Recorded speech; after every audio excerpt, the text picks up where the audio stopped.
വീണ്ടും വാർത്തകളിലേക്ക്. CPIM-ൽ സ്ഥാനാർത്ഥി നിർണയം അന്തിമഘട്ടത്തിൽ. പട്ടികയ്ക്ക് സംസ്ഥാന സെക്രട്ടേറിയറ്റ് ഇന്ന് അംഗീകാരം നൽകും. തവനൂരിൽ KT ജലീലിനെ വീണ്ടും കളത്തിലിറക്കുമോ എന്നും ഇന്നറിയാം. 8-ാം തീയതി സ്ഥാനാർത്ഥി പ്രഖ്യാപനം നടത്താനാണ് നീക്കം. സ്ഥാനാർത്ഥി പട്ടികയ്ക്ക് രൂപം നൽകാൻ CPI സംസ്ഥാന എക്സിക്യൂട്ടീവ് യോഗവും ഇന്ന് ചേരും. റഹീസ് റഷീദ് വിവരങ്ങളുമായി ചേരുകയാണ്. റഹീസ് റഷീദ്, അന്തിമഘട്ടത്തിലേക്ക് ചർച്ചകൾ എത്തി നിൽക്കുകയാണ്. CPIM-ന്റെ എല്ലാ സീറ്റിലും ഒരൊറ്റ പേരിലേക്ക് എത്തിയിട്ടില്ല ഇതിനോടകം തന്നെ. മാത്രമല്ല, CPI-യിലെ ചർച്ചകൾ എങ്ങനെയാണ് പുരോഗമിക്കുന്നത്? ഇതിനോടകം തന്നെ സ്ഥാനാർത്ഥികളുടെ ചിത്രം ഏകദേശമൊക്കെ തെളിഞ്ഞു വരുന്ന സാഹചര്യമാണ് നമ്മൾ കണ്ടത്. Arya, Keerthana, good morning. CPIM-ന്റെ സ്ഥാനാർത്ഥികളിൽ ഏതാണ്ട് 50-ലധികം പേരുടെ കാര്യത്തിൽ ഒറ്റപ്പേരിലെത്തിയിട്ടുണ്ട്. എങ്കിലും ചില ആളുകളുടെ സ്ഥാനാർത്ഥിത്വം ഇന്ന് ചേരുന്ന CPIM സംസ്ഥാന സെക്രട്ടേറിയറ്റാണ് അന്തിമമാക്കുക. ഉദാഹരണത്തിന് അരൂരിൽ ആലപ്പുഴ ജില്ലാ സെക്രട്ടറി R നാസറിന്റെ പേര് ജില്ലാ സെക്രട്ടേറിയറ്റ് മുന്നോട്ട് വെച്ചിട്ടുണ്ട്. അതിൽ സംസ്ഥാന കമ്മിറ്റിയാണ് ഒരു തീരുമാനമെടുക്കുന്നത്. ഒപ്പം വൈപ്പിനിൽ നിന്ന് തൃപ്പൂണിത്തറയിലേക്ക് മാറ്റിയ K ഉണ്ണികൃഷ്ണന്റെ കാര്യത്തിൽ എറണാകുളം ജില്ലാ കമ്മിറ്റിക്ക് ചില എതിർപ്പുകളുണ്ട്. അതിൽ സംസ്ഥാന നേതൃത്വം തീരുമാനമെടുക്കണം. പൊന്നാനിയിൽ നിന്ന് P നന്ദകുമാറിനെ മാറ്റുന്ന കാര്യത്തിൽ ഒരു തീരുമാനം സംസ്ഥാന നേതൃത്വം എടുക്കണം. KT ജലീലാണോ VP സാനു ആണോ തവനൂരിൽ മത്സരിക്കുക എന്ന കാര്യത്തിൽ ജില്ലാ സെക്രട്ടറിയിൽ നിന്ന് 2 പേരുകൾ വന്നിട്ടുണ്ട്.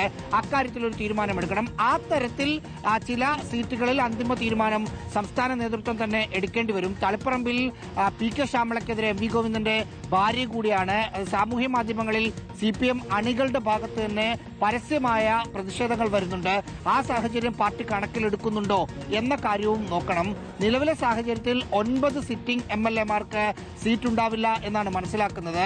അതിൽ മുൻമന്ത്രി MM മണിയുണ്ട്, സ്പീക്കർ AN ഷംസീറുണ്ട്, മുകേഷ് ഉണ്ട്, KD പ്രസന്നൻ ഉണ്ട്, P നന്ദകുമാറുണ്ട്, തൃക്കരിപ്പൂരിൽ M രാജഗോപാൽ അടക്കമുള്ള 9 പേരാണ് നിലവിൽ സീറ്റില്ലാതെ വരുന്ന ഒരു സാഹചര്യം ഉള്ളത്.